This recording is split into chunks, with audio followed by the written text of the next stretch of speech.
الحمد لله نحمده ونستعينه ونستغفره ونؤمن به ونتوكل عليه ونعوذ بالله من شرور أنفسنا ومن سيئات أعمالنا من يهده الله فلا مضل له ومن يضلله فلا هادي له وأشهد أن لا إله إلا الله وحده لا شريك له وأشهد أن سيدنا وشفيعنا وحبيبنا محمدًا عبده ورسوله صلى الله عليه وعلى آله وأصحابه وسلم تسليما كثيرا أما بعد فأعوذ بالله من الشيطان الرجيم بسم الله الرحمن الرحيم أقيموا الصلاة ولا تكونوا من المشركين وقال تعالى يوم يكشف عن ساق ويدعون إلى السجود فلا يستطيعون خاشعة أبصارهم ترهقهم ذلة وقد كانوا يدعون إلى السجود وهم سالمون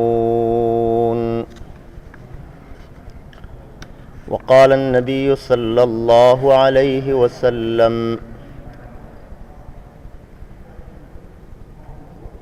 من فاتته الصلاة فكأنما وتر أهله وماله وقال النبي صلى الله عليه وسلم من ترك الصلاة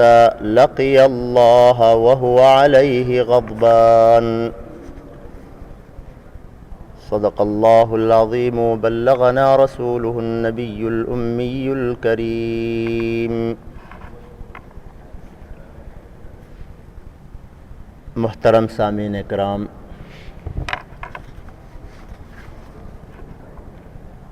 نماز کا موضوع چل رہا ہے۔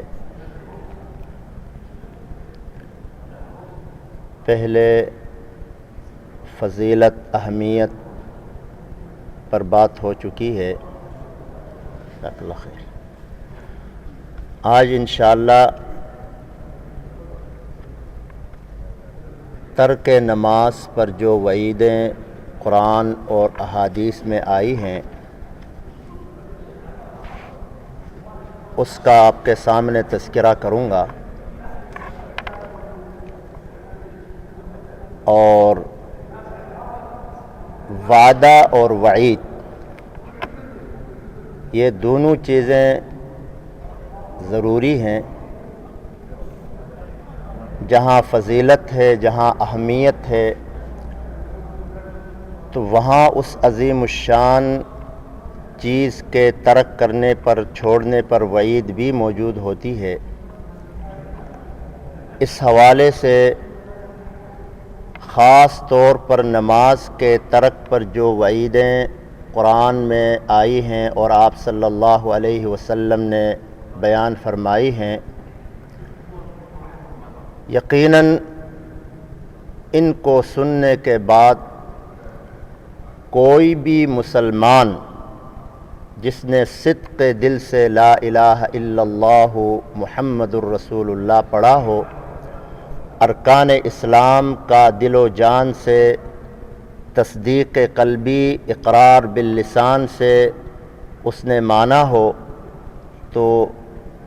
یہ ممکن نہیں ہے کہ وہ آدمی نماز چھوڑ دے۔ جس نے اللہ کو ایک مانا ہو، نبی صلی اللہ علیہ وسلم کو اللہ کا نبی مانا ہو، پیغمبر مانا ہو، اس سے یہ ممکن ہے نہیں ہے کہ وہ نماز چھوڑ دے، کیونکہ اتنی سخت وعیدیں ہیں کہ ان وعیدوں کو سن کر کسی مسلمان سے یہ توقع نہیں کی جا سکتی ہے کہ وہ نماز چھوڑ دے، الا یہ کہ کوئی اللہ کے قانون کو توڑنے پر اتنا جری ہو جائے کہ وہ اس قانون شکنی کی وجہ سے جس بڑی وعید کا اللہ نے ذکر کیا ہے، اگر اس کو سامنا کرنے کے لیے کوئی ڈٹائی کے ساتھ میدان میں آ جائے وہ الگ بات ہے، ورنہ جس نے اللہ سے ملاقات کرنا ہے اور اللہ سے اپنے ایمان پر اور اپنے اعمال پر جائزہ اور انعام لینا ہے، جنت میں جانا ہے، اس سے یہ توقع ممکن نہیں ہے کہ وہ نماز چھوڑ دے، کیونکہ جتنی نماز اہم ہے، جتنی اس کی فضیلت ہے، جیسے کہ پہلے آپ نے سنا ہے کہ اللہ تعالیٰ نے اور قرآن کریم کے علاوہ احادیث میں یعنی نمازی کے لیے ڈائریکٹ جنت کی بشارتیں ہیں، قرآن میں بھی ہیں اور احادیث میں بھی ہیں، تو اسی طرح نماز چھوڑنے پر ڈائریکٹ جہنم کی وعید ہے، بیچ میں کوئی چیز نہیں ہے۔ اصحاب رسول صلی اللہ علیہ وسلم صحابہ کرام نماز چھوڑنے کو ڈائریکٹ کفر سمجھتے تھے،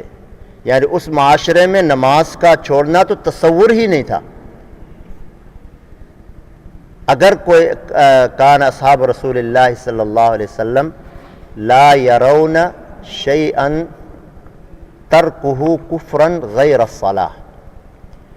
کہ صحابہ کرام جو ہے نماز کے علاوہ کسی چیز کے چھوڑنے کو کفر تصور نہیں کرتے تھے، یعنی نماز چھوڑنے کو وہ ڈائریکٹ اور بلا تردد کفر تصور کرتے تھے۔ کسی نے نماز نہیں پڑھی تو یہ اس بات کی واضح اور بین علامت تھی کہ یہ آدمی مسلمان نہیں ہے، ورنہ مسلمان ہونے کے بعد کسی سے یہ توقع نہیں ہے، یہ امکان نہیں ہے کہ یہ نماز چھوڑ دے۔ اسی لیے نماز کی جو وعیدیں قرآن اور احادیث میں آئی ہیں وہ اتنی سخت ہیں کہ اس کی موجودگی میں کوئی نماز چھوڑنے کا تصور نہیں کر سکتا۔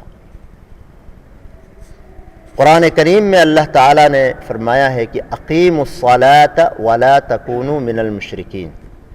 نماز پڑھو مشرک نہ بنو۔ تو اس میں اللہ تعالیٰ نے واضح اور کلیئر کٹ یہ بتا دیا کہ نماز پڑھنا یہ مسلمانوں کا فعل ہے اور نہ پڑھنا مشرکین کا فعل ہے، کفار کا فعل ہے۔ اور آپ جانتے ہیں کہ عہد نبی صلی اللہ علیہ وسلم میں جو لوگ مسلمان نہیں تھے دل سے، زبان سے وہ مسلمان اپنے آپ کو گردانتے تھے لیکن دل سے مسلمان نہیں تھے، یعنی منافقین، تو ان کو بھی یہ جرأت نہیں ہوتی تھی کہ وہ نماز چھوڑ دیں۔ اسی لیے وَلَا يَأْتُونَ الصَّلَاةَ إِلَّا وَهُمْ كُسَالَىٰ، آتے تھے نماز میں دکھانے کے لیے کہ ہم بھی آپ کے ساتھ ہیں، مسلمانوں کے ساتھ ہیں، لیکن دل میں چونکہ اس نماز کی حقانیت نہیں بیٹھی ہوئی تھی، اس لیے جو نماز پر اللہ کی طرف سے انعام اور جائزہ ملنے والا ہے اس پر بھی ان کو یقین نہیں تھا، تو بس آتے تھے صرف دکھانے کے لیے، اور پھر غفلت اور کسلت اور ہانپتے کانپتے اور اسی طرح جو انتہائی یعنی غفلت کی کیفیت ہوتی اس انداز میں آتے تھے۔ کسالہ کہتے ہیں کسل، سستی کو، جیسے نماز میں آدمی کھڑا ہو، ایک تو ہے کہ انتہائی سکون، دل جمعی اور اللہ کے ساتھ ہم کلامی کی جو ایک کیفیت ہوتی ہے اس کیفیت میں آدمی کھڑا ہونا، اور ایک ہے کہ نماز میں انتہائی بددلی سے کھڑا ہونا، دل میں بھی وہ خشوع خضوع کی کیفیت نہیں ہے، اعضاء بھی حرکت میں ہیں، اور یعنی ایسے بددلی کے ساتھ جیسے کوئی کام کیا جاتا ہے اس طرح کی کیفیت کا ہونا، تو ان منافقین کی وہی کیفیت تھی، اس لیے کہ وہ دل سے تو نماز کا قانیت کے قائل تھے ہی نہیں، صرف دکھانے کے لیے آتے تھے تو دکھلاوا ہو جاتا تھا۔ اور اسی لیے آپ صلی اللہ علیہ وسلم نے فرمایا کہ فجر اور عشاء کی نماز یہ منافقین کے لیے بڑی بھاری ہے، اسی لیے یہ ان دونوں نمازوں میں وہ چھپ جاتے تھے، اس لیے کہ اندھیرا تھا اس زمانے میں، ایسے لائٹنگ کا سسٹم تو تھا نہیں، تو اندھیرے میں پتہ نہیں چلتا تھا کون آیا اور کون نہیں آیا، اس لیے وہ موقع سے فائدہ اٹھاتے ہوئے پیچھے سے غائب ہو جاتے تھے، نمازوں سے پیچھے رہ جاتے تھے۔ تو اللہ تعالیٰ نے فرمایا کہ نماز پڑھو اور مشرکین میں سے نہ بنو، یعنی نماز چھوڑنا یہ مشرکانہ عمل ہے۔ اور اس آیت کو مدار بنا کر حضرت امام احمد بن حنبل کا موقف ہے، مسلک ہے، جن کا مسلک قطر میں بھی ہے، سعودیہ میں بھی ہے، بہت سے خلیجی ممالک میں حنبلی مسلک ہے۔ تو انہوں نے فرمایا کہ جو آدمی جان بوجھ کر نماز کے وقت نماز نہیں پڑھتا، یعنی کوئی شرعی عذر اس کو نہیں ہے، شرعی عذر سے مراد آدمی بے ہوش ہو جائے تو وہ تو نہیں پڑھ سکتا، ظاہر اس کو پتہ ہی نہیں ہے، یا بیمار ہو جائے تو چلو وہ مسجد نہیں آ سکتا لیکن گھر میں تو پڑھنا ہے، ایسی بیماری جو مسجد آنے سے مانے ہے تو گھر میں پڑھے، گھر میں کھڑا نہیں ہو سکتا، بیٹھ کے پڑھے، لیٹ کے پڑھے، اشارے سے پڑھے، پڑھنا ہر حال میں، معاف نہیں ہے۔ تو ان آزار کے علاوہ اگر کوئی آدمی نماز نہیں پڑھتا ہے تو فرمایا کہ وہ آدمی اسلام سے نکل جاتا ہے، وہ آدمی دائرہ اسلام سے خارج ہو گیا، یہ ان کا موقف ہے۔ البتہ بعض علماء نے اس کی تعویل کی ہے کہ وہ اگر کوئی اعتقادی طور پر یہ کہے کہ بھائی نماز نہیں ہے یا نماز کا منکر ہوتا ہے وہ تو کافر ہوتا ہے، لیکن عملی طور پر اگر کوئی مسلمان تو ہے لیکن سستی کرتا ہے، غفلت کرتا ہے، یا اس طرح کی کسی وجہ سے نماز نہیں پڑھتا ہے لیکن دل سے حقانیت کا قائل ہے، تو ایسے آدمی کو کافر تو نہیں کہہ سکتے، لیکن وہ بہت بڑا مجرم ہے، اس کو حبس کیا جائے گا، اس کو جیل میں قید خانے میں ڈال دیا جائے گا، یہاں تک کہ وہ اپنے اس فعل سے توبہ کرے اور نماز پابندی سے پڑھے، ورنہ اسی حالت میں جیل میں پڑے پڑے سڑ جائے اور مر جائے، یہ اس کی سزا ہے۔ قیامت کے دن آپ اندازہ لگائیں کہ بے نمازی کا کیا انجام ہوگا۔ یوم یکشف عن ساق ویدعون الی السجود فلا یستطیعون خاشعة ابصارهم ترهقهم ذلة وقد كانوا يدعون الى السجود وهم سالمون۔ جس دن پنڈلی کھول دی جائے گی اور لوگوں کو سجدے کی طرف بلایا جائے گا، اللہ کے سارے بندے سجدے میں گریں گے، فلا یستطیعون، تو یہ بے نمازی لوگ سجدہ نہیں کر سکیں گے، ان کی کمر جو ہے وہ تختہ ہو جائے گی۔ یہ تو اللہ تعالیٰ نے انسان کے اعضاء میں وہ لچک رکھی ہے کہ یہ مختلف اس میں فولڈ ہو سکتے ہیں مختلف یعنی مراحل میں، تو اس دن ان لوگوں کی کمر وہ تختہ ہو جائے گی، بالکل وہ کھڑے کے کھڑے رہیں گے، سجدے میں نہیں جا سکیں گے۔ خاشعۃ ابصارہم ترہقہم ذلہ، آنکھیں جھکی ہوں گی، ذلت ان کے اوپر چھائی ہوگی، سجدہ نہیں کر سکیں گے۔ اس کا مطلب یہ ہے کہ وہ اللہ کے نافرمان اور باغی ہیں، کیونکہ اللہ کے فرمان بردار جو ہیں ان کو تو حکم ملا، فوراً سر تسلیم خم کر کے سجدے میں چلے گئے، اور یہ بدبخت جو ہے یہ کھڑے رہ گئے۔ وجہ کیا بتائی؟ وَقَدْ كَانُوا يُدْعَوْنَ إِلَى السُّجُودِ وَهُمْ سَالِمُونَ، جب یہ دنیا میں ٹھیک ٹھاک تھے، روبہ صحت تھے، صحت مند تھے، اعضاء ٹھیک تھے، سب کچھ ٹھیک تھا، اس وقت جب ان کو نماز کی طرف بلایا جا رہا تھا تو یہ نماز نہیں پڑھتے تھے، اللہ کے سامنے نہیں جھکتے تھے، اس لیے آج ان کی یہ سزا ہے کہ یہ اللہ کے سامنے سجدہ نہیں کر پائیں گے، یہ کھڑے رہیں گے۔ اسی لیے جناب نبی کریم صلی اللہ علیہ وسلم نے فرمایا، حضرت عبداللہ ابن عمر کی روایت ہے کہ ان رسول اللہ صلی اللہ علیہ وسلم ذکر الصلاة یوما فقال من حافظ علیہا کانت له نورا وبرہانا ونجاتا یوم القیامہ ومن لم يحافظ علیہا لم یکن له نورا ولا برہانا ولا نجاتا یوم القیامہ وکان یوم القیامة مع فرعون وہامان وابی بن خلف العیاذ باللہ۔ حدیث کا ترجمہ آپ سنیں اور پھر خود فیصلہ کریں کہ ہماری جو برادری، ہمارے مسلمان بھائی نماز سے سستی کرتے ہیں، انجام کتنا بڑا ہے ان کا اور کتنا بھیانک انجام ہے۔ فرماتے ہیں کہ رسول اللہ صلی اللہ علیہ وسلم نے ایک دن نماز کا ذکر کرتے ہوئے فرمایا، جس نے نماز کی محافظت کی، محافظت لفظ شامل ہے اچھی طرح وضو کرنا، اچھی تسلی، اطمینان، خشوع خضوع، ان سب کو شامل ہے، وقت کی پابندی کرنا، اس طرح آدمی نماز پڑھے تو یہ نماز قیامت کے دن اس کے لیے برہان بنے گی، اللہ کے عذاب سے چھٹکارے کی دلیل بنے گی، عذاب سے نجات کا سبب بنے گی نماز، برہان و نجات یوم القیامہ، نور ہوگی، اس کے لیے روشنی بن کر آئے گی۔ اور وَمَن لَّمْ يُحَافِظْ عَلَيْهَا، یہ تو پڑھنے والے کے لیے نماز کی وفاداری کہ اس کے لیے نور بنے گی، برہان بنے گی، اللہ کے عذاب سے چھٹکارے کی دلیل بنے گی۔ اور جو نہیں پڑھے گا، جو محافظت نہیں کرے گا، پابندی نہیں کرے گا، تو اس کا پھر کیا انجام ہوگا؟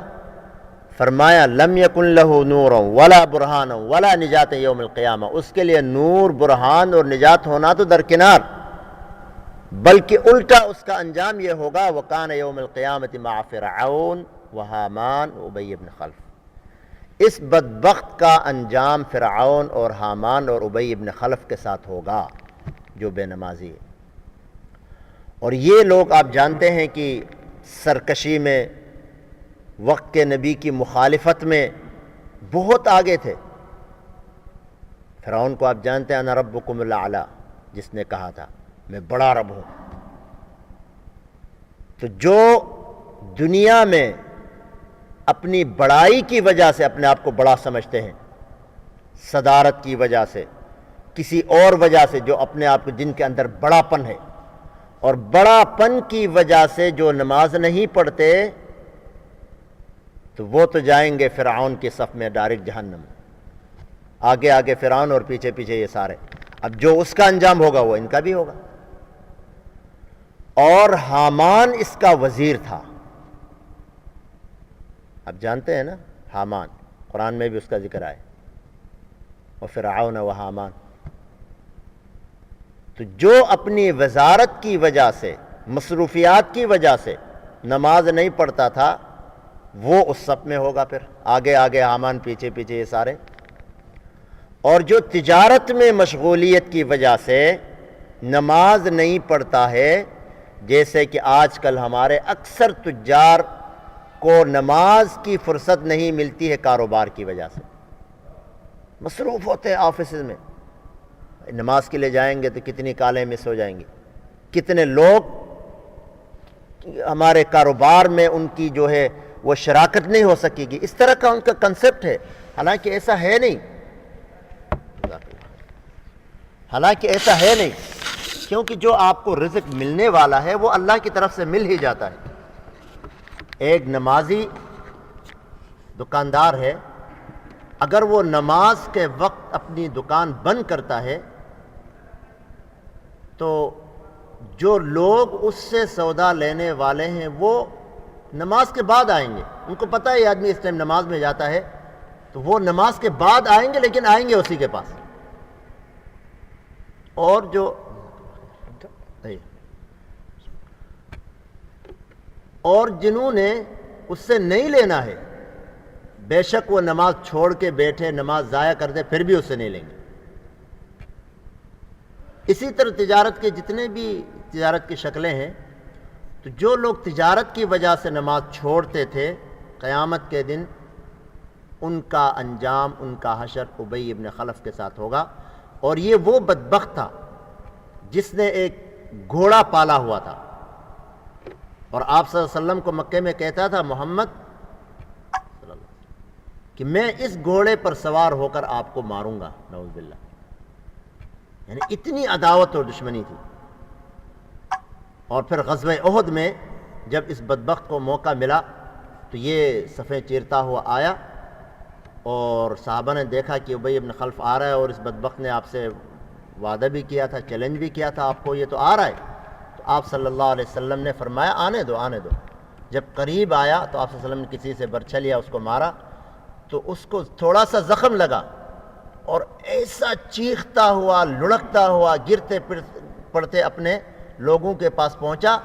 اور کہنے لگا کہ خدا کی قسم مجھے تو محمد نے مار دیا۔ بلکہ آپ صلی اللہ علیہ وسلم، جب اس نے آپ صلی اللہ علیہ وسلم سے کہا تھا کہ میں تمہیں ماروں گا اس گھوڑے پر سوار ہو کر، تو آپ صلی اللہ علیہ وسلم نے کہا تھا کہ میں ہی تمہیں ماروں گا، تو کہا کہ محمد نے مجھے کہا تھا میں تمہیں ماروں گا، بس آج محمد نے مجھے مارا۔ تو ابو سفیان وغیرہ جو اس وقت تھے انہوں نے کہا کہ شرم کی باتیں، سردار آدمی ہو، چھوٹے سے زخم پر اتنے بیل کی طرح چلا رہے ہو، کچھ شرم کرو۔ تو کہنے لگا تمہیں پتہ ہے کہ یہ کس کی مار ہے؟ کہا یہ محمد کی مار ہے، اور اس کا جو درد ہے وہ میں ہی اس کو سہ رہا ہوں۔ بہرحال وہ اسی زخم کی وجہ سے وہ مر گیا۔ تو اب آپ صلی اللہ علیہ وسلم کا جو اتنا سخت ترین دشمن ہے، آپ اندازہ لگائیں کہ اس بدبخت نے آپ کو مارنے کے لیے گھوڑا پالا تھا خاص طور پر۔ اس سے آپ اندازہ لگا سکتے ہیں اس کی عداوت کتنی سخت ہوگی، اور بالفعل وہ آپ پر حملہ کرنے کے لیے آیا، اپنے مذموم ارادوں اور مقاصد کی تکمیل کے لیے وہ آیا، لیکن ہوا کیا؟ وما تشاءون الا ان یشاء اللہ ویمکرون ویمکر اللہ۔ وہ تو اللہ کے نبی کو نقصان پہنچانا چاہ رہے تھے، لیکن الٹا معاملہ ہوا کہ نقصان اسی بدبخت کا ہوا۔ تو دیکھنا یہ ہے کہ جو نماز ترک کرنے والے ہیں ان کا انجام ان جیسے بدبختوں کے ساتھ ہوگا۔ دیکھنے میں تو کچھ نہیں ہے، چلو جی آج ایک فیشن بن گیا نماز چھوڑنا۔ آپ دیکھیں آفیسز میں یا چہل پہل کی جگہوں میں جو یعنی باہر جاتے ہیں پارک وارک میں، الحمدللہ مسلمان ملک ہے، کم از کم 100 میں سے 70 تو مسلمان ہی ہوں گے نا۔ یا آفسوں میں آپ جا کے دیکھیں، یعنی نماز پڑھنے والے یوں سمجھا جاتا ہے کہ چند ہی گنہگار ہیں، انہی پر شاید نماز فرض تھی، باقی اپنے کام میں مصروف ہیں، ٹس سے مس تک نہیں۔ اس لیے یہ باتیں ہم نے بتانا ہے، اور میں تو کہتا ہوں ان سب باتوں کی وجہ یہ ہے کہ لوگوں میں جہالت ہے، یاد دہانی نہیں ہے، بیٹھتے نہیں۔ آپ دیکھتے ہیں 100 نمازیوں میں بیٹھنے والے کتنے ہیں؟ کیا ان کو اس کی ضرورت نہیں ہے؟ مجھے ضرورت ہے، آپ کو ہے، ہر ایک کو ہے یاد دہانی۔ اللہ تعالیٰ نے یہی فرمایا وَذَكِّرْ فَإِنَّ الذِّكْرَىٰ تَنفَعُ الْمُؤْمِنِينَ، یاد دہانی کراتے رہو، اس سے فائدہ ہوتا ہے۔ جب رب العالمین کہتے فائدہ ہوتا ہے تو ہمیں اس سے کیا انکار ہے؟ اور صحابہ کرام کے بارے میں آج ہمارے تاجروں کو تو فرصت نہیں ہوتی نماز کی، اور ایک عام آدمی جب آہستہ آہستہ اس کے پاس پیسے جائیداد زیادہ ہونے لگتی ہے تو آپ دیکھتے ہیں کہ اس کے اخلاق بگڑ جاتے ہیں، معاملات بگڑ جاتے ہیں، دینداری بگڑ جاتی ہے، گھر میں وہ انگریزی چیزیں آتی ہیں، وہ سادگی نکل جاتی ہے، سنت نکل جاتی ہے۔ یہ چیزیں آپ نے دیکھا ہوگا۔ یا کسی آدمی کی اچھی نوکری لگتی ہے، آہستہ آہستہ بجائے اس کے کہ وہ اللہ کا شکر کرے، اللہ کی زیادہ سے زیادہ تابعداری کرے، اللہ کے احکام مانے، اللہ کا شکر گزار بنے، یا اللہ یہ سب تو نہیں دیا ہے، الٹا وہ اللہ کا باغی بن جاتا ہے۔ لیکن قربان جائیں صحابہ کرام، وہ حدیث آپ کو پہلے بھی میں نے سنائی تھی کہ غریب اور فقراء صحابہ آئے، یا رسول اللہ یہ ہمارے بھائی ذهب اہل الدثور، ہمارے جو یعنی اموال والے، ہمارے مالدار جو ساتھی دوست ہیں، بھائی ہیں، وہ تو ہم سے آگے نکل گئے، وہ صدقے کرتے ہیں، وہ غلام آزاد کرتے ہیں، وہ حج عمرے کرتے ہیں، ہم نہیں کر سکتے، تو ہم ان کا کیسے مقابلہ کریں؟ تنافس دیکھیں، مقابلہ کا شوق۔ اور اللہ نے یہی فرمایا وَفِي ذَلِكَ فَلْيَتَنَافَسِ الْمُتَنَافِسُونَ، یہی تو ہے میدان مقابلہ، دینداری، نیک اعمال، اللہ کی تابعداری اور اتباع میں مقابلہ کرے۔ وہ اگر فرض نماز تہجد بھی پڑھتا ہے، فرض نماز صف اول میں پڑھتا ہے، تو میں بھی اس کے ساتھ پڑھوں، میں اس سے آگے، اگر وہ اذان سے 10 منٹ پہلے جاتا ہے میں 20 منٹ پہلے جاؤں، وہ تکبیر اللہ کے ساتھ پڑھتا ہے تو میں بھی پڑھوں۔ یہ ایک شوق ہونا چاہیے، اس کے بچے نے حفظ کیا میرا بچہ بھی کرے، تنافس تو یہ ہے۔ لیکن ہمارے ہاں دنیاوی کاموں میں تنافس ہے، دینی کاموں میں نہیں ہے۔ تو اس لیے صحابہ کرام نے جب دیکھا کہ یہ لوگ تو آگے نکل رہے ہیں تو ہم کیسے مقابلہ کریں، تو آپ صلی اللہ علیہ وسلم کے سامنے آ کے شکوہ کیا، تو آپ صلی اللہ علیہ وسلم نے مختصر سا عمل بتایا، وہ میں پہلے بھی بتا چکا ہوں کہ ہر فرض نماز کے بعد 33 دفعہ سبحان اللہ، 33 دفعہ الحمدللہ، 33 دفعہ اللہ اکبر، اور آخر میں لا الہ الا اللہ وحدہ لا شریک لہ لہ الملک ولہ الحمد وہو علی کل شیء قدیر پڑھیں۔ اس سے 100 مکمل ہو جائیں گے تو آپ کو اتنا اجر ملے گا، اتنا اجر ملے گا کہ تدرکون بہ من سبقکم وتسبقون بہ من بعدکم، جو لوگ نیکیوں میں آگے نکل گئے ہیں، جو لوگ دنیا سے چلے گئے ہیں، ان اذکار کا اتنا اجر ہے کہ تم ان کا مقابلہ کر سکو گے نیکیوں میں، اور جو بعد والے ہیں وہ تمہارا مقابلہ نہیں کر سکیں گے، نیکیوں میں تمہیں پا نہیں سکیں گے، وہ تم اتنے آگے رہو گے۔ کچھ دنوں بعد پھر آئے، یا رسول اللہ یہ تو ان کو بھی پتہ چل گیا،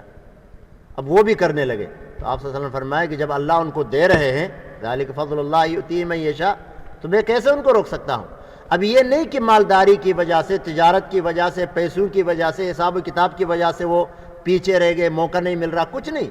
وہ بھی برابر کے اعمال میں برابر کے شریک ہیں۔ اور فرمایا اللہ تعالیٰ نے، دیکھیں یہ صحابہ کرام کی صفت ہے، تعریف ہے کہ رجال لا تلہیہم تجارت ولا بیع عن ذکر اللہ وإقام الصلاة وإيتاء الزكاة يخافون يوما تتقلب فيه القلوب والأبصار۔ وہ تو اللہ کے ایسے بندے ہیں کہ ان کو نہ تو تجارت نہ تو بے و شراء، خرید و فروخت اللہ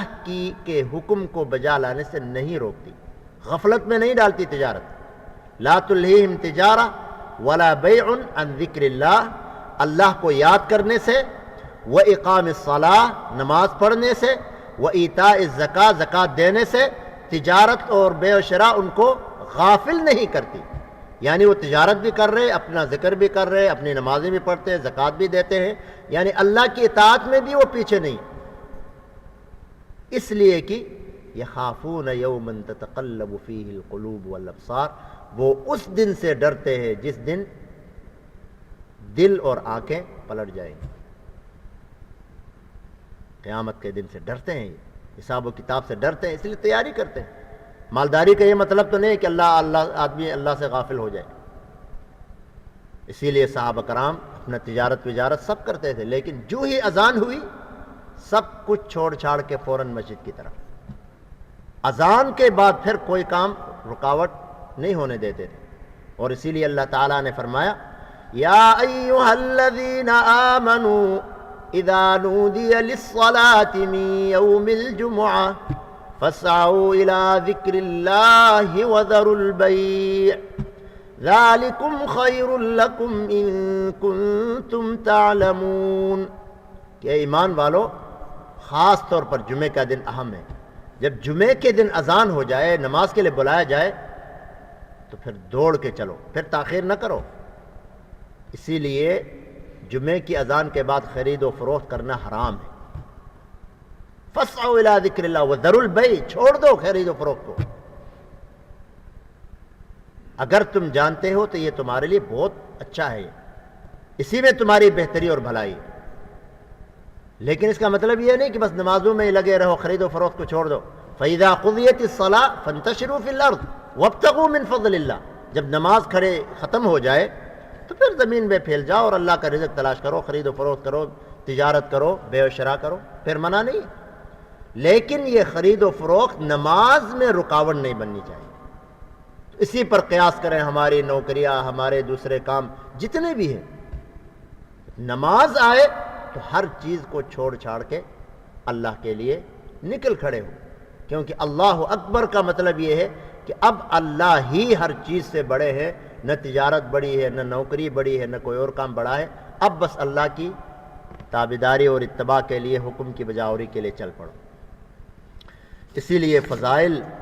تو میں نے بیان کیے ہیں، وعیدیں، تو جو آدمی نماز چھوڑتا ہے اس کا حشر جو ہے قیامت کے دن فرعون، حامان اور قارون، ابی ابن خلف کے ساتھ ہوگا۔ اسی طرح آپ صلی اللہ علیہ وسلم نے فرمایا، حضرت جابر ابن عبداللہ رضی اللہ عنہ کی روایت ہے، فرماتے ہیں کہ میں نے رسول اللہ صلی اللہ علیہ وسلم نے فرمایا کہ بین الرجل و بین الشرک والکفر ترک الصلاۃ، آدمی اور کفر و شرک کے درمیان فرق کرنے والی چیز ہی نماز ہے۔ اور حضرت عمر رضی اللہ تعالی عنہ جب ابو لولو فیروز مجوسی نے آپ پر وار کیا، زخمی کیا، نماز پڑھا رہے تھے، بے ہوش ہو گئے، اور بعد میں جب آپ کو ہوش آیا تو حضرت عبد الرحمن بن عوف رضی اللہ تعالی عنہ نے آپ کو یاد دلایا کہ امیر المومنین آپ کی نماز رہ گئی، آپ نماز میں تھے، زخمی ہوئے تو وہ نماز آپ کی رہ گئی۔ تو فرمایا نعم لا حظ فی الاسلام لمن لا صلاۃ لہ، عبد الرحمن تم بجا فرما رہے ہو، کیونکہ جو آدمی نماز نہیں پڑھتا اس کا اسلام میں دعویٰ ہی فضول ہے، اس کا کوئی حصہ ہی نہیں نماز میں، اسلام میں اس کا حصہ ہی نہیں ہے، یعنی وہ اسلام سے نکل جاتا ہے۔ اسی طرح حضرت ابن عباس رضی اللہ تعالیٰ عنہ کی روایت ہے کہ رسول اللہ صلی اللہ علیہ وسلم نے فرمایا من ترک الصلاۃ لقی اللہ وہو علیہ غضبان، جس نے نماز چھوڑ دی اللہ کے ساتھ اس حال میں اس کی ملاقات ہوگی کہ اللہ اس پر ناراض ہوں گے۔ اس سے آپ اندازہ لگائیں کہ جب اللہ تعالیٰ اس سے ناراض ہیں اور ناراضگی کی حالت میں اس سے مل رہا ہو تو پھر کیا ملے گا؟ ناراضگی کا مطلب تو یہ ہے کہ اللہ جہنم میں ڈال دیں گے پھر اس کو، اور اللہ ویسے تو ناراض نہیں ہوتے۔ ایک دنیاوی انسان کے قانون کا اگر آپ کی مخالفت کرتے ہیں، قانون توڑتے ہیں، تو اس کی سزا ملتی ہے انسان کو۔ آج کل جیسا آپ جانتے ہیں رائٹ سائڈ سے گئے تو 500 ریال، بیلٹ نہیں پہنا 500 ریال، 500 کی بارش ہے آج کل۔ صرف ایک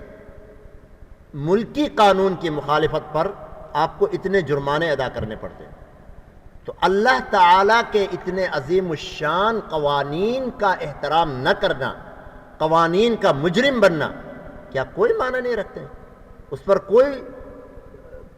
باز پرس نہیں ہوگی، یقیناً ہوگی، لیکن وہ بعد میں ہوگی۔ حدیث میں نے آپ کو کئی دفعہ سنا ہے کہ اللہ کے سامنے ہر انسان کی حاضری ہوگی، لیس بینہ و بین اللہ ترجمان، کوئی ترجمان بھی نہیں ہوگا، اور یہ ہر انسان کی اللہ کے سامنے پیشی ہوگی، اور وہاں اللہ تعالیٰ اس سے سوال کریں گے، جب تک جواب نہیں دے گا اس کے قدم نہیں ہل سکیں گے۔ یہ ساری باتیں یاد دہانی ہے، نصیحت ہے، تذکرہ ہے، اور اس سے یہ ہے کہ انسان سنبھل جائے، عقل کے ناخن لے وقت سے پہلے، کیونکہ موت آ جاتی ہے اچانک، پتہ بھی نہیں چلتا ہے، پھر انسان اسی طرح ہاتھ دھرے کے دھرے رہ جاتے ہیں اس کے، پھر پریشان ہوتا ہے یہ کیا ہو گیا اور کدھر تھا میں اور کیا ہوا میرے ساتھ۔ اس لیے اللہ تعالیٰ سے توفیق مانگے کہ اللہ تعالیٰ ہمیں اپنے احکام پر پابندی کے ساتھ عمل کرنے کی توفیق عطا فرمائے۔ ایک اور حدیث یہ دیکھیں، دنیا کا نقصان تو نقصان ہم سمجھتے ہیں، لیکن دینی نقصان کو ہم نقصان ہی نہیں سمجھتے۔ یہ بات سمجھ میں آتی ہے نا؟ آج اگر کسی کا 1 ریال بھی نقصان ہوتا ہے تو وہ نقصان سمجھا جاتا ہے، کاروبار میں نقصان ہو گیا تو نقصان سمجھا جاتا ہے، اسی طرح گاڑی خدا نخواستہ نقصان ہو گئی تو وہ سارے نقصان کو ہم نقصان سمجھتے ہیں اور بڑا اس پر افسوس کرتے ہیں۔ لوگ آتے ہیں تعزیت کے لیے، لوگ آتے ہیں اس کو یعنی اس نقصان پر اس کو یعنی تسلی دینے کے لیے، لیکن اگر کسی کا دینی نقصان ہوا تو اس کو نہ وہ نقصان سمجھتا ہے، نہ اس کے یار دوست نقصان سمجھتے ہیں، وہ کہتے ہیں کوئی پرواہ نہیں، نماز چھوڑا پرواہ نہیں، اگر اس کی اخلاق اس کے برے ہیں پرواہ نہیں، آپ کا دوست، آپ کا رشتہ دار، آپ کا کے ساتھ اٹھنے بیٹھنے والا نعوذ باللہ شرابی، زانی، کبابی ہے، سودی ہے تو پرواہ نہیں۔ لیکن اس سے زیادہ فکر کرنی چاہیے اس آدمی کی جو دینی طور پر نقصان اٹھا رہا ہے، کیونکہ جس نے نماز نہیں پڑھی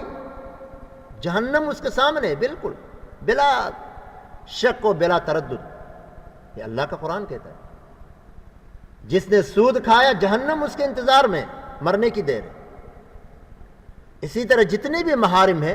اللہ تعالیٰ نے، اللہ کے نبی نے وعیدیں سنائی ہے جہنم کی، اس کی تو ہم فکر نہیں کرتے ہیں۔ جیسے ہمارے تبلیغ والے مثال دیتے ہیں کہ اگر خدا نخواستہ کسی آدمی کا گھر جل رہا ہو تو اس گھر کو کی آگ بجھانے کے لیے ہر آدمی اپنا کردار ادا کرتا ہے، قریب بھی، دور بھی، دوست بھی، دشمن بھی، رشتہ دار بھی، دوسرے بھی، محلے والے بھی، جس سے جو ہو سکے، کوئی پانی پھینکتا ہے، کوئی مٹی اوپر ڈالتا ہے، کوئی کچھ کرتا ہے کہ آگ بجھ جائے، اس کا نقصان نہ ہو۔ لیکن اگر وہی آدمی نماز نہیں پڑھتا تو اس کی کوئی بھی فکر نہیں کرتا۔ نماز نہ پڑھنے کا مطلب وہ جہنم کی طرف جا رہا ہے، اس میں کوئی شک نہیں، لیکن اس کی فکر نہیں کرتے۔ رسول اللہ صلی اللہ علیہ وسلم نے فرمایا حضرت نوفل ابن معاویہ رضی اللہ عنہ کی روایت ہے کہ آپ صلی اللہ علیہ وسلم نے فرمایا من فاتتہ الصلاۃ فکأنما وتر اہلہ ومالہ. بڑی آسان سی حدیث ہے. ترجمہ یہ ہے کہ جس کی نماز فوت ہو گئی، نماز رہ گئی، تو اس کا دینی اتنا نقصان ہے، اتنا نقصان ہے کہ گویا اس کا اہل، اس کا مال سب کچھ ضائع ہو گیا. یعنی بچے جتنے بھی اس کے سب مر گئے، ختم ہو گئے، نقصان ہو گئے. کاروبار جتنا تھا سب ختم ہو گیا. تو وہ اس آدمی کا کتنا نقصان ہوگا. جیسے کبھی اللہ ہم سب کو محفوظ رکھے زلزلے میں ہو جاتا ہے، کبھی جیسے طوفان آتے ہیں، سب کچھ ختم ہو جاتا ہے. اس میں بسا اوقات یعنی گاؤں کے گاؤں اجڑ جاتے ہیں. ایک آدمی جیسے اس گاؤں سے باہر ہے، ادھر ادھر ہے، وہ بچ گیا، باقی جتنے تھے سب اس کے لپیٹ میں آگے. ایسا ہوتا ہے. تو اس آدمی کا پھر کتنا نقصان ہوگا. یعنی وہ کتنا اپنا نقصان سمجھتا ہے کہ یہ سب کچھ چلا گیا، گھر بار چلا گیا، بچے چلے گئے، اس کا کاروبار جو تھا، جیسے کوئی لوگ پلاٹ لیتے ہیں، مکان لیتے ہیں، اس طرح کی تجارت وہ اپنے علاقے میں، گاؤں میں وہ کرتے ہیں، تجارت کرتے ہیں، چیزیں خریدی ہوئی ہیں، سرمایہ جمع کرتے ہیں. تو اگر خدا نہ خواستہ کسی کے ساتھ ایسا حادثہ پیش آئے اور وہ سب ختم ہو جائے تو لوگ کتنا اس پر ترس کھاتے ہیں. وہ بھی اپنا نقصان سمجھتا ہے، لوگ بھی سمجھتے ہیں اس کے ساتھ بہت زیادتی ہو گئی، بڑا نقصان ہوا، اور ہر کوئی اس کو تسلی دیتا ہے. فرمایا جس کا دنیاوی طور پر اتنا نقصان ہوتا ہے، اتنا نقصان ایک نماز کے چھوڑنے پر ہوتا ہے. یعنی ایک نماز چھوڑنے کا نقصان اتنا ہے جتنا کہ کسی کا اہل و عیال، کاروبار، جائیداد سب کچھ ہلاک ہو جائے. تو جس کا اتنا نقصان ہے اتنا نقصان نماز چھوڑنے کا ہے. لیکن اس کو ہم کہاں سمجھتے ہیں. یہ معیار تو ایمانی معیار ہے. جس کے اندر وہ معیار ہے پھر اس کے اندر یہ احساس ہوتا ہے کہ یار میری نماز رہ گئی تو میرا کتنا نقصان ہوا، میری جماعت رہ گئی کتنا نقصان ہوا، میں نے جھوٹ بولا تو کتنا نقصان ہوا، میں نے نعوذ باللہ حرام کھایا تو کتنا نقصان ہوا. یہ تو پھر وہ معیار پیدا ہوتا ہے. وہ معیار پھر اس میں فیصلہ کرتا ہے کہ اس کا کتنا نقصان ہوا اور کتنا نہیں ہوا. ورنہ عام جو ہمارے بھائی ہیں، مسلمان ہیں، وہ تو ٹس سے مستک نہیں ہیں. ہفتوں کی نمازیں رہ جاتی ہیں. بعض تو ایسے لوگ کہ وہ صرف جمعے کے نمازی ہیں، اور بعض اس سے بھی ایک قدم آگے بڑھ کر صرف عید کے نمازی ہیں. یہ بات حقیقت ہے، آپ بھی جانتے ہیں اور مجھے بھی پتہ ہے. تو ان کی کون فکر کرے گا. تو یہ جو باتیں ہیں، یہ جو بیٹھنا ہے، یہ جو کہنا سننا ہے، اس کا مطلب یہ نہیں کہ ہم سنیں اور ایک کان سے سنیں دوسرے کان سے نکالیں، بلکہ ہم سب کو متحرک ہونا ہے. آج سے اور ابھی سے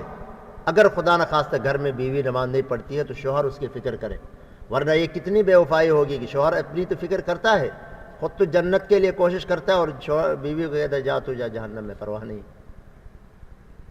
یہ تو بے وفائی ہوئی. اسی طرح باپ بیچارہ تو آتا ہے نماز کے لیے، فجر میں بھی، ظہر میں بھی، عصر میں بھی، اور جوان بچیاں گھر میں بیٹھے آرام کر رہے ہیں، سو رہے ہیں، جو کہ ڈیوٹی ٹائم پہ تو اٹھ کے جائیں گے. اگر ڈیوٹی کے لیے ذرا سا بھی دیر ہو،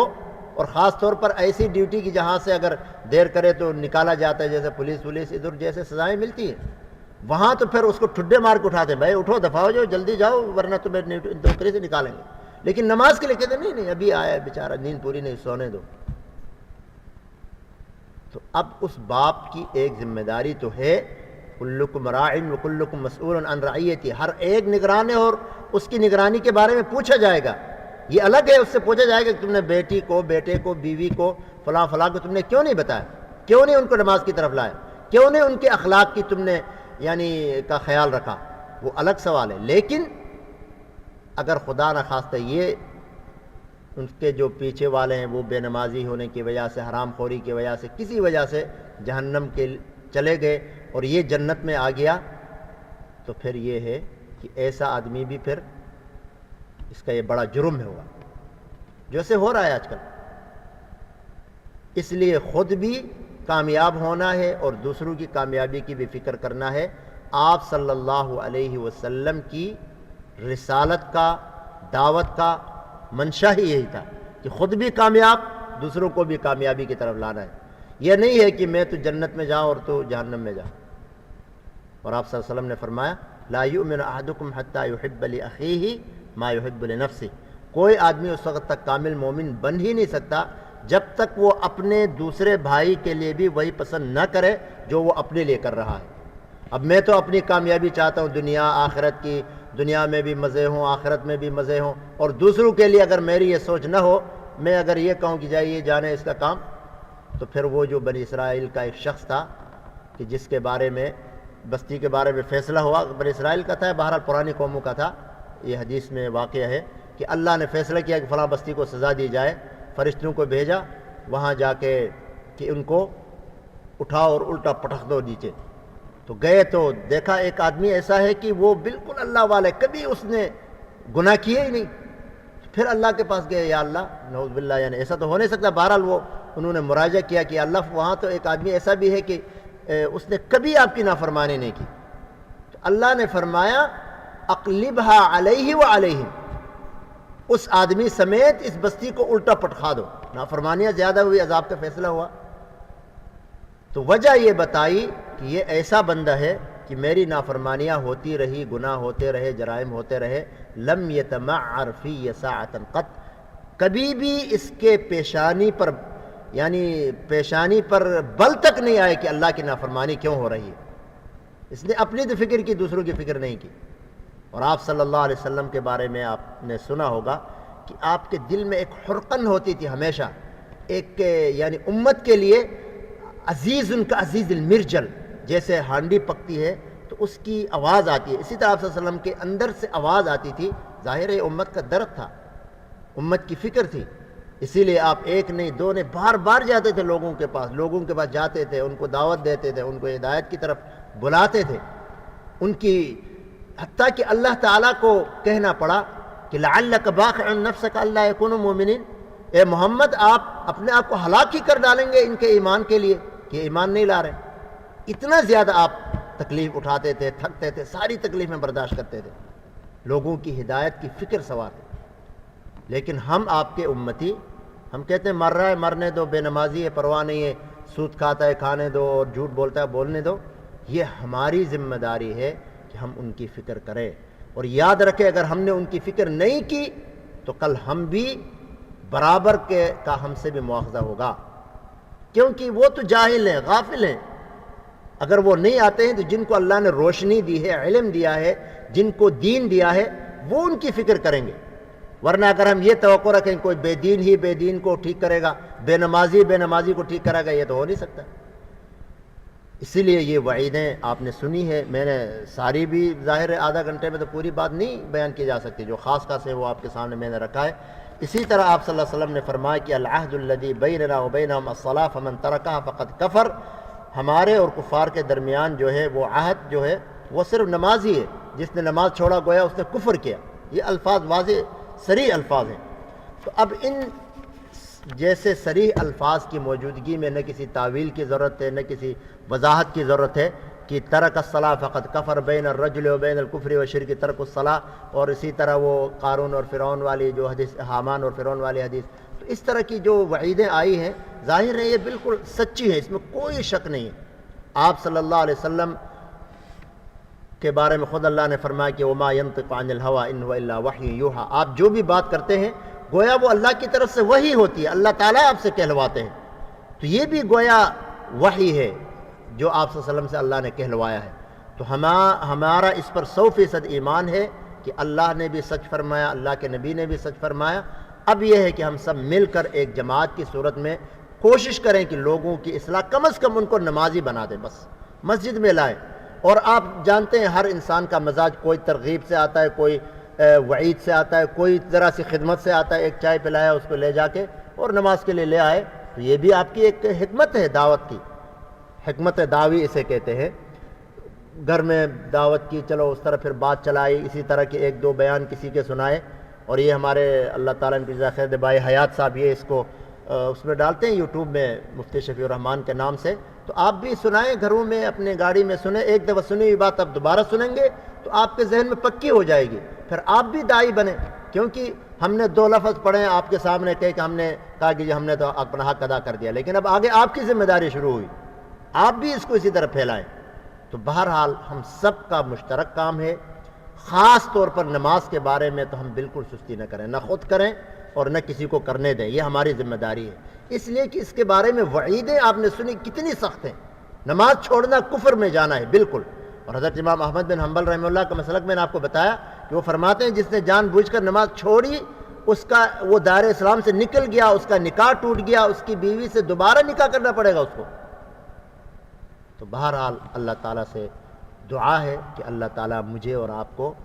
نماز کی اہمیت اچھی طرح سمجھا دے, ہمارے دلوں میں اس کی اہمیت بٹھا دے, اور تمام مسلمانوں کے دلوں میں نماز کی اہمیت بٹھا دے, ہم سب کو پکا اور سچا نمازی بنا دے. مزید آگے یہ ہے کہ آپ سے یہ گزارش ہوگی کہ آپ اگلے بیان میں اپنے ساتھ ایک ایک آدمی ضرور لائیں,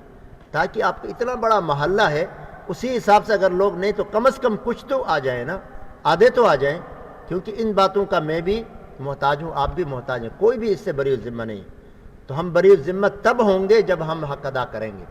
اللہ تعالی ہمیں کہنے اور سننے سے زیادہ عمل کی توفیق عطا فرمائے. اللہم لک الحمد کما ينبغی لجلال وجهک وعظیم سلطانک, لا الہ الا اللہ وحدہ لا شریک لہ, لہ الملک وله الحمد وهو على كل شيء قدیر. اللهم احسن عاقبتنا في الامور كلها واجرنا من خزي الدنيا وعذاب الاخره. اللهم اكفنا بحلالك عن حرامك واغننا بفضلك عمن سواك. رب اغفر وارحم وتجاوز عما تعلم فانك تعلم ولا اعلم وانت علام الغيوب. ربنا لا تزغ قلوبنا بعد إذ هديتنا وهب لنا من لدنك رحمة إنك أنت الوهاب. ربنا وآتنا ما وعدتنا على رسلك ولا تخزنا يوم القيامة إنك لا تخلف الميعاد. الہ العالمین ہمیں, ہمارے بچوں کو, ہمارے گھر والوں کو, ہمارے محلے والوں کو, ہمارے تمام رشتہ داروں کو, تمام مسلمانوں کو پکے اور سچے نمازی بنا دے. الہ العالمین جو حضرات اس بیان سے مستفید ہوئے ہیں, جنہوں نے سنا ہے, ہم سب کو, ان سب کو الہ العالمین پکے تا ابد اپنی عمر کے آخری حصے تک پکے اور سچے نمازی بنا دے, مقبول نمازوں والے بنا دے, اور الہ العالمین ہمیں اس ذمہ داری کو مزید آگے بڑھانے کی توفیق عطا فرما. الہ العالمین آج تک جو ہم سے کوتاہی, غلطی, سستی ہوئی ہے, غفلت ہوئی ہے, اسے معاف فرما. الہ العالمین ہمیں